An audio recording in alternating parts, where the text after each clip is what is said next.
PYQ करेंगे और question practice करेंगे। अभी हम लोग एक बार और हम रिकैप कर लेते हैं सेल थ्योरी को।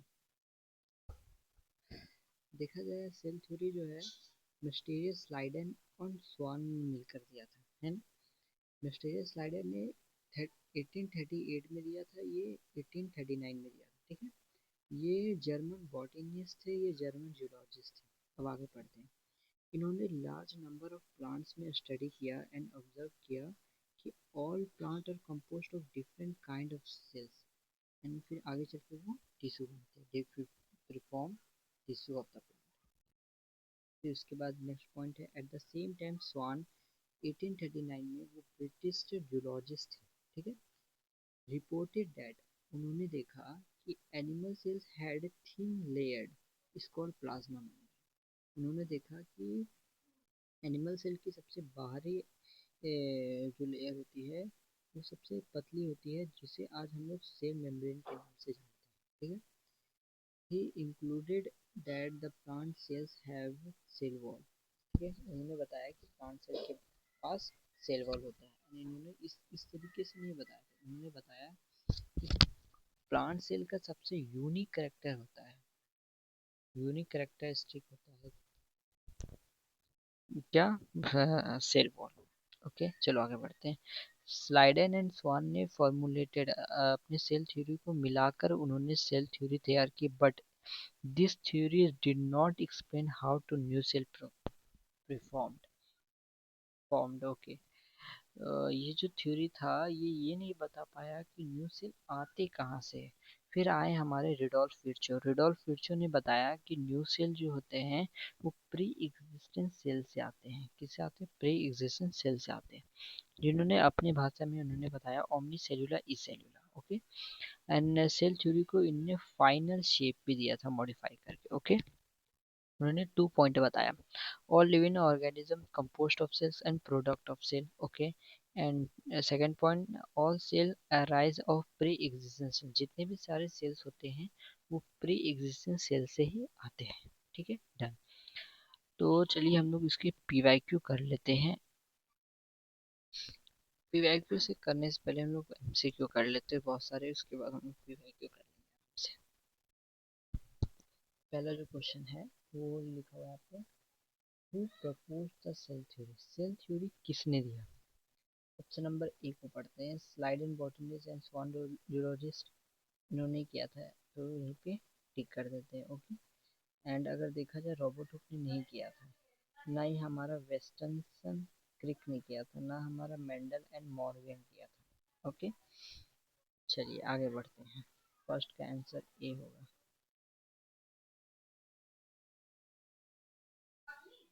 एंड यदि आगे बढ़े हम लोग, आगे में लिखा हुआ which of the following is sorry exception of cell theory. कौन सा जो है वो सेल थ्योरी का एक्सेप्शन है? बैक्टीरिया, बैक्टीरिया है, मतलब आई एम सॉरी, मतलब सेल थ्योरी की जो थ्योरी है उस पर वो वैलिड है। फंगस भी है एंड लाइकेन भी है, बट वायरस नहीं है, तो वायरस इसका आंसर हो जाएगा। क्या होगा? वायरस इसका आंसर हो जाएगा। आगे बढ़ते हैं।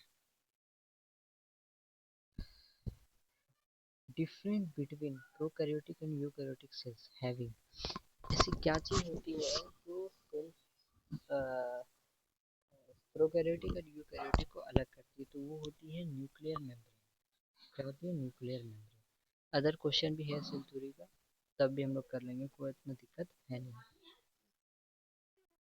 Intercellular compartment are not found of the cell. ऐसी कौन सी intercellular compartment are not found of the cells of compartment? Intercellular compartment are not found in sales.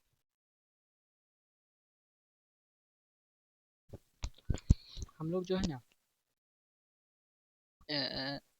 Cell theory के अलावा जितना भी क्वेश्चन होगा ना उसको छोड़ देंगे, क्योंकि ये एनसीईआरटी में भी नहीं है और ये बुक भी आउट ऑफ सिलेबस टाइप का है। एररलेस यदि आप नाम सुने हुए तो ठीक है, ये उसका है, ये थोड़ा टफ इसका कॉन्सेप्ट होता है और उसके बेसिस में ये क्वेश्चन बनाता है। तो अगर जो सेल थ्योरी के रिलेटेड में रहेगा उसको कंटिन्यू रखेंगे, और जो नहीं रहेगा उसको पास कर देंगे। Okay, how many type of cells cells are known, ये भी हम लोग पास करते हैं। The division of plant cell pass. Theodor वन एंड मिस्टेरियस स्लाइडेन जो थे वो बोल रहे हैं कि मतलब दोनों क्या क्या थे। तो दोनों जो थे ना, ये एक जूलॉजिस्ट है, बायोलॉजिस्ट, ठीक है। दोनों जो थे वो जर्मन बॉटनी जूलॉजिस्ट थे क्या? ऐसा तो पॉसिबल मुझे लग नहीं रहा है, क्योंकि एक जूलॉजिस्ट थे और एक बॉटनिस्ट थे, ठीक है। तो जूलॉजिस्ट हो जाएगा, ओके। बट एक जर्मन थे और एक बॉटन ब्रिटिश थे। उनको ऑप्शन डी लग रहा है, बट देखा जाएगा। Who propose the cell theory, किसने सेल थ्योरी को प्रपोज किया? Cell arise the pre existing cell, तो रिडोल्फ विर्चो साहब ने। चलिए आगे बढ़ते हैं। Cyto cytosomes are found in cytosome cytosome cytosome I think अभी मुझे पता नहीं है साइटोसोम क्या होता है, इसको भी पास करते हैं। Okay, which of the following is scenes only the prokaryotic sales, इनमें से कौन सा ऐसा है जो कि सिर्फ प्रोकैरियोटिक सेल्स में पाया जाता है? तो मीजोजोम को लग रहा है। Which of the following is form of one half of cell, form pass. The smallest living cells which cell wall are, उससे छोटा भी है, सेल वॉल भी है। तो माइकोप्लाज्मा जो है छोटा तो है, बट इसमें सेल वॉल नहीं पाया जाता। अब यहाँ पे with cell wall, which of the following is a prokaryotic. थोड़ा बढ़िया देखते हैं इसको। बोला है smallest living cell with cell wall, I think सबसे छोटा लिविंग सेल, तो फिर बैक्टीरिया होना चाहिए। Number D. चलिए आगे बढ़ते हैं। कोई पास पास, ये भी पास हो गया।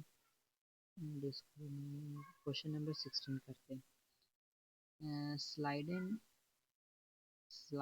proposed the cell structure and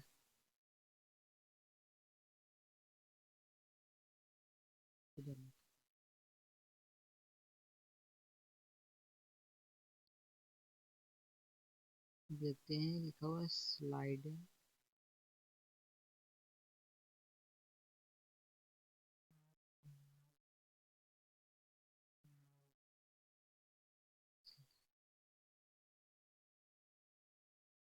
Slyden proposed the cell structure and functional unit of life.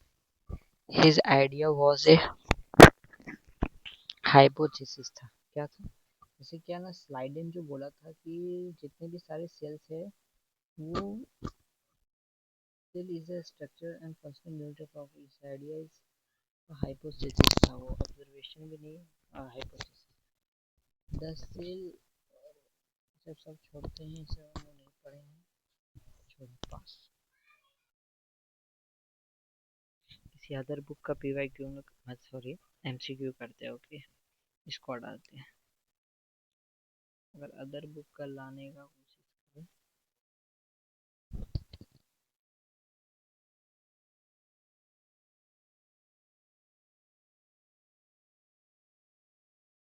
तो इसमें क्वेश्चन होगा तो देख लेते हैं, ठीक है, वरना इसको भी पास आउट कर देंगे। ये क्वेश्चन देख लेते हैं। Robert Hooke Robert Hooke is used the term of cell the year, किस मतलब जो रॉबर्ट हुक जो सेल का यूज़ किया था वो कब किया था? तो ऐसे समझो कि खोज कब किया था, तो 1665 में। और कहीं दिख रहा है आपको, यहाँ पे देखिए 24 नंबर में। The cell theory is states that, मतलब वो किसको रिप्रेजेंट करता है? The cells are the basic structure unit of living beings. Option number D. और देखा जाए क्वेश्चन और है, और सेल थ्योरी के रिलेटेड में कोई क्वेश्चंस नहीं है। ओके, आगे बढ़ते हैं, इसको भी हटा देते हैं।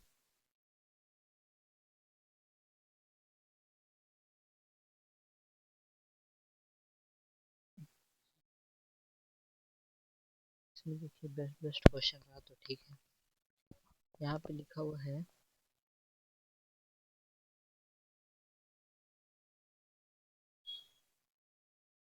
Cell theory, sorry, which of the following organisms are not fond of cells। लिखा हुआ है कि which of the following organisms are not composed of cells। इनमें से कौन सा ऑर्गेनिजम्स है जो सेल से मिलकर नहीं बने हैं।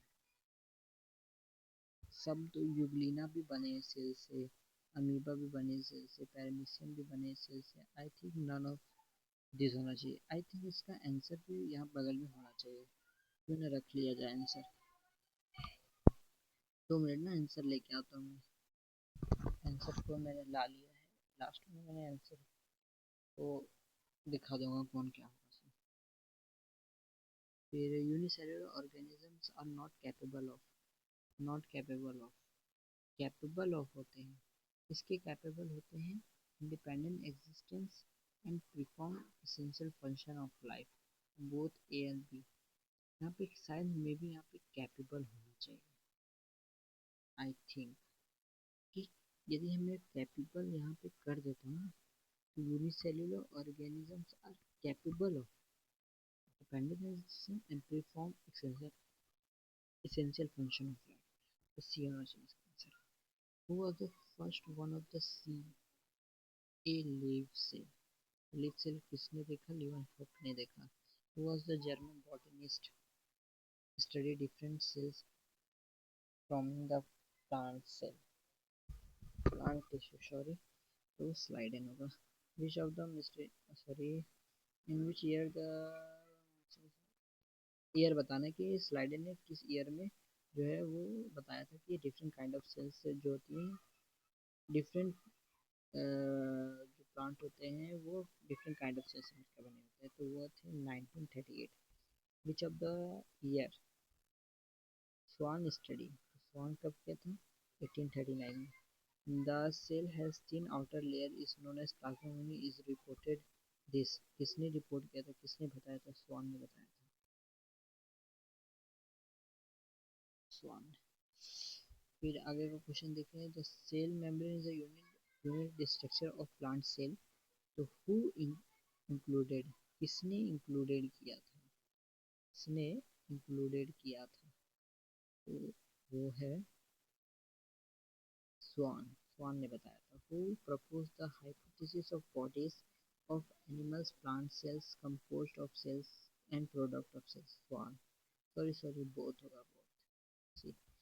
Who formulated the cell theory? Both। Omnicellular cellular is given year, तो वो है 1855। चलिए इसका आंसर हम लोग देख लेते हैं।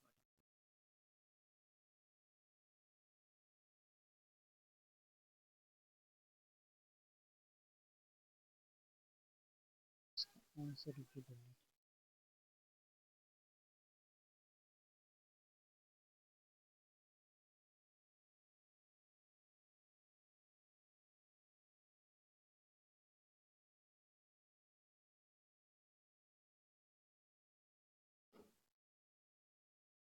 दो मिनट ना, देखिए आंसर देख लेते हैं।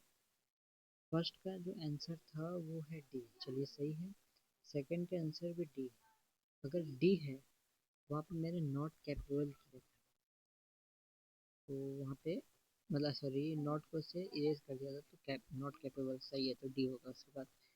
फिर उसके बाद 3 का डी, चल ठीक है। 4 का ए किया था मैंने, 4 का ए ही किया था, सॉरी वो छोटा बड़ा किया ना तो आगे पीछे सब हो गया। चलिए अप्रोक्सीमेट अगर देखा जाए 9 और 10 देखा जाए, 9 में मैंने बी, सॉरी गलत हो गया जी, गलत हो गया, गलत हो गया। अगर देखा जाए तो मैंने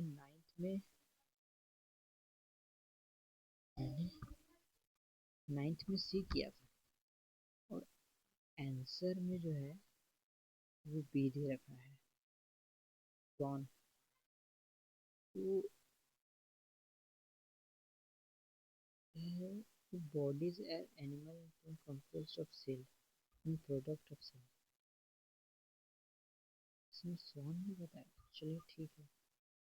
एंड अगर आगे देखा जाए, टेन का सी, टेन का सी, इसका सी होगा बट इसका बी होगा, उसको सीखने को मिला। चलिए ठीक है, थैंक यू। एंड चलिए और भी एमसीक्यू कर लेते हैं। इसको मैं क्या करता हूँ,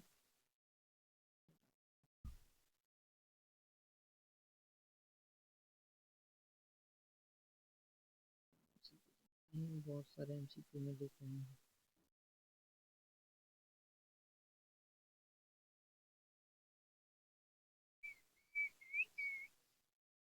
चलिए देख लेते हैं। Unicellular organisms are, unicellular organisms क्या होते हैं? नॉट कैपेबल, यहीं पे दोनों खत्म हो जाते हैं, नॉट नॉट दोनों खत्म हो जाता है। Are capable, are capable of independent existence and perform essential function. C लग रहा है, सी ही आंसर। चलिए C answer. Select the incorrect statement, कौन इनकरेक्ट स्टेटमेंट है? Anything less than the complete structure of cell does not ensure the independence. ये सही line है। Okay, Anton von Leeuwenhoek first saw the describe the living cell, सही है।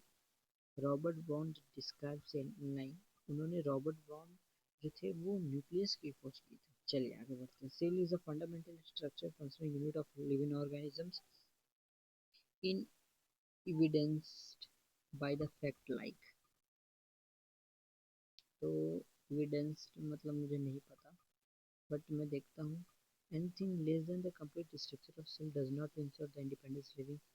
सब इसको मैं पास करता हूँ, मैं इसका आंसर नहीं जानता।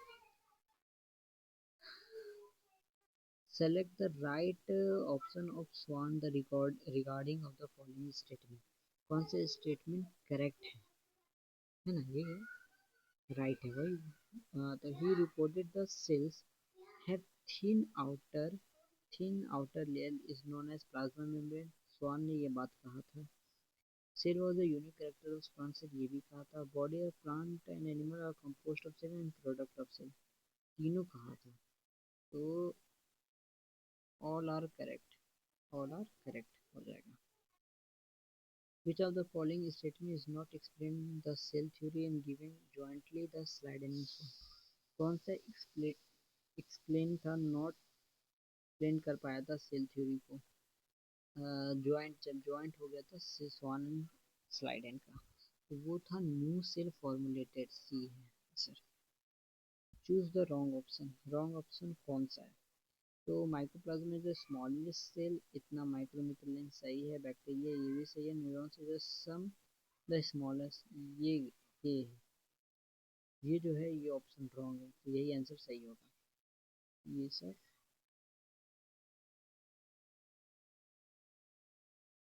ये आंसर सही है। The shape of cells may vary function they perform. ठीक है। द आरबीसी ऑफ इतना डायमीटर साइटोमीटर से मैंने, ठीक है ठीक है। Virus is a chemical reaction, sorry, various chemical reaction occurs in cytoplasm keep it as a living state। all are correct, all are correct, ए होगा ऑप्शन नंबर। ठीक है, ये भी देख लेते हैं। Go through the following statement is the correct option the prokaryotic cells, कौन सा प्रोकैरियोटिक का करेक्ट स्टेटमेंट है? तो they are the generally smaller than eukaryotic cells. Go through, ये भी सही है जी। The multiply more rapidly and eukaryotic cell, ये भी सही है। The they are represented blue green algae, ये भी सही है। तो all are correct, all statement are correct हो जाएगा। और भी क्वेश्चन कर लेते हैं, और भी क्वेश्चन में लाया हूँ। बहुत ही बेहतरीन बेहतरीन क्वेश्चन है।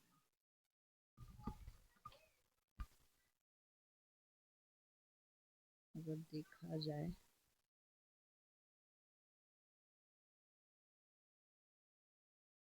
ये बुक का नाम आप लोग बताओ किसका है।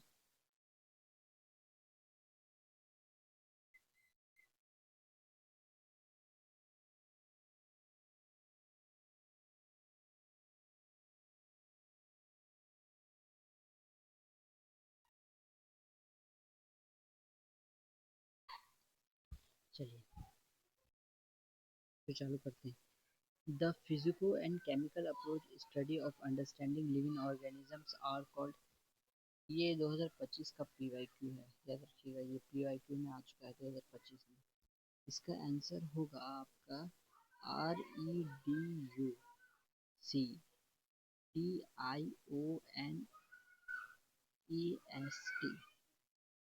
Radio रेडिएक्शंस radio actions. मेरा प्रोनाउंसिएशन इज वेरी वीक, तो आप लोग एडजस्ट कर लीजिएगा। ये आपका जो यूनिट 3 है ना, कैसे बताए, पेज नंबर बायो का ले लीजिए, न्यू एनसीईआरटी का पेज नंबर, 2 मिनट,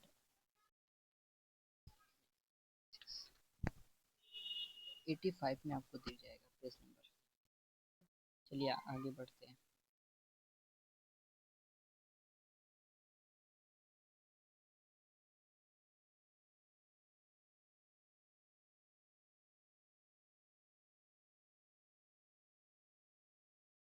क्वेश्चन तो ठीक ठीक